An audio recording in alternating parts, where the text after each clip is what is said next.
Hours have passed with no bite. They haven't come on feed yet.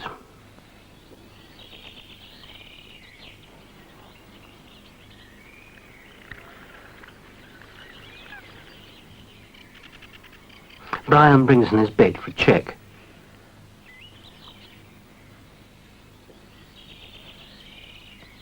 More ground bait.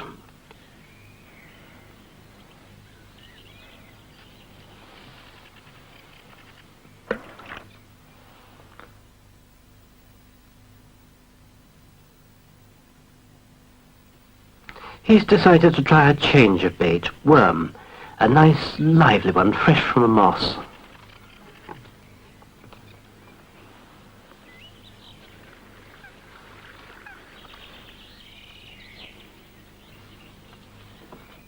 Cast out into that well ground baited water.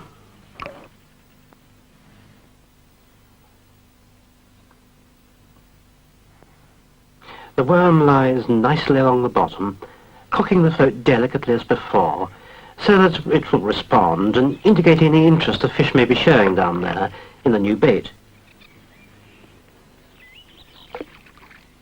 But he knows that it's still the amount of ground bait and the time they will start feeding that he's dependent upon.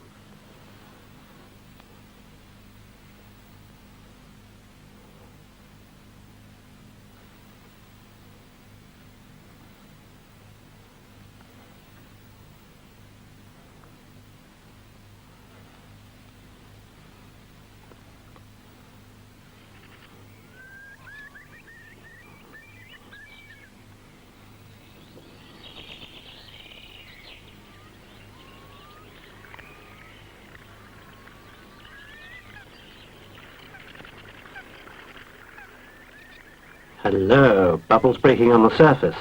The bream have begun to feed. Not near Brian's float yet, but they must eventually come, now they're feeding, to where there's most food.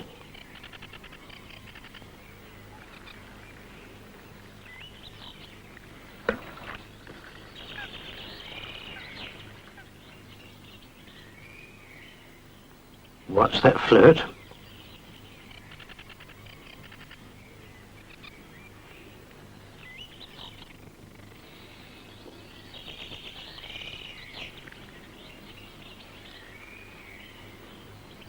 Yes, they're feeding near the float. There are the bubbles.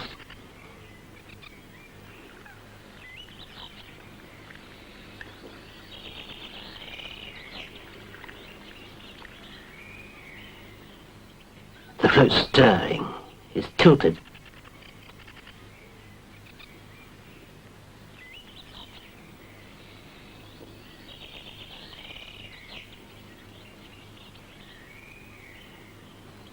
It's sliding away. It's a bite.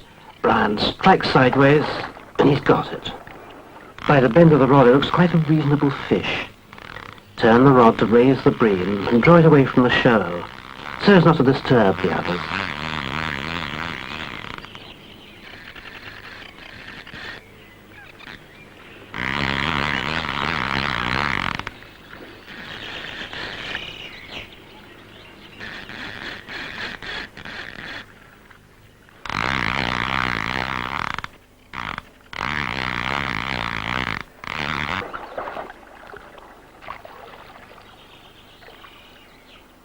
The bream isn't a very strenuous fighter.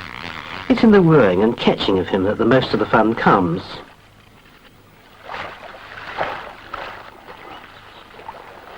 Here he is now, wallowing in the surface.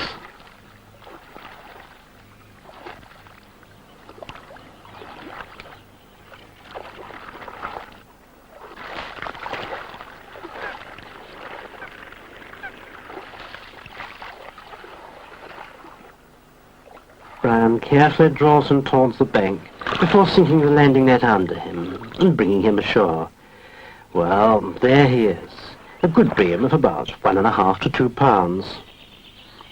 After taking out the hook, Brian puts him carefully into the keep net. I expect now that he knows the bream are on feed, he'll settle down to see what he can do with the rest of the show.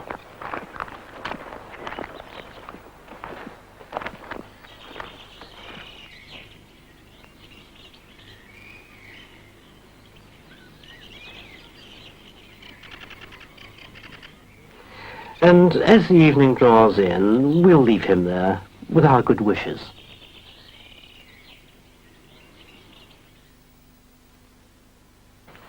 There isn't a great deal of excitement in bream fishing, but what it lacks in that way, it makes up in other attractions. Mostly, I'd say that they were the atmosphere of it, its tranquility, and the quiet subtlety of the skills you must use in it. Different sorts of fishing have different pleasures. In bream fishing, there isn't the strenuous excitement of pike fishing or salmon fishing, but it's very worthwhile for these other attractions it has. And what it lacks in excitement, it can very well make up in the numbers of fish taken.